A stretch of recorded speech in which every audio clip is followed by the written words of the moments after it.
I'm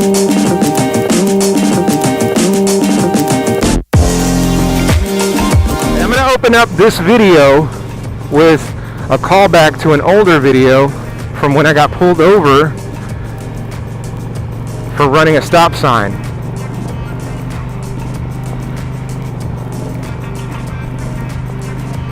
Now, if you looked at the video, if you watched the video, you'll see that there was a moment when I realized I could have ran. I could have run away from the cops, and I probably could have gotten away from them, because there was a moment when I realized he couldn't see my license plate. He couldn't read my numbers, and until he got right up on the bike. And I didn't think about running until that moment, and I was like, oh, I could have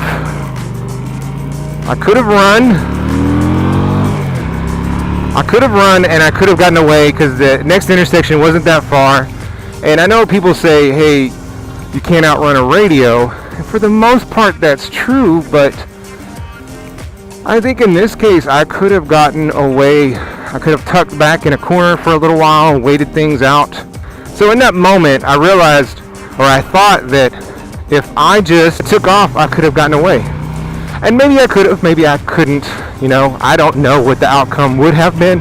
But for that moment, I thought, oh, I could totally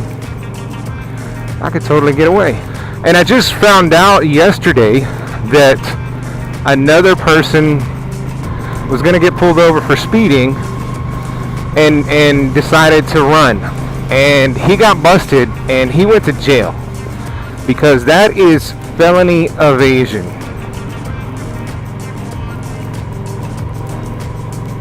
Now, that's one of the reasons why I'm glad that I didn't run originally, because when you run from the cops, that escalates everything.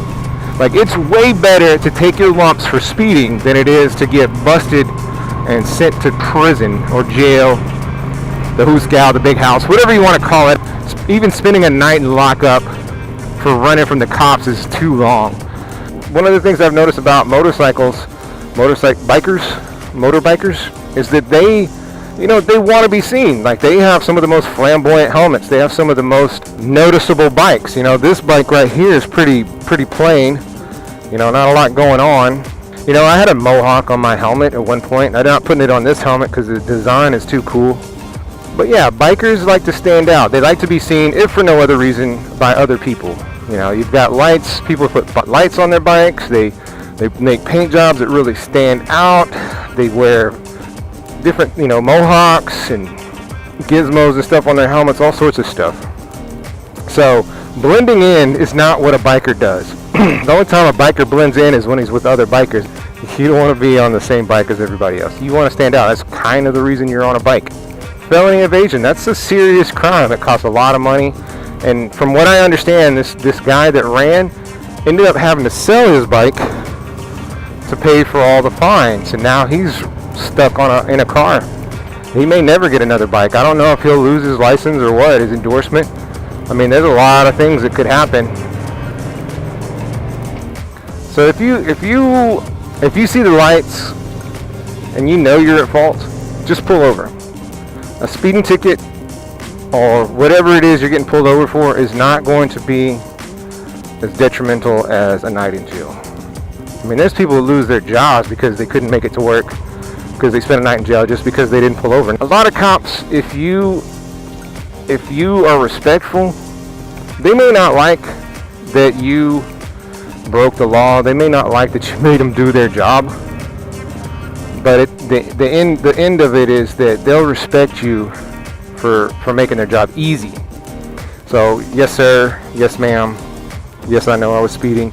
I'm sorry, I didn't realize, I didn't know, you know, I don't want to be that guy. But that's what you should do.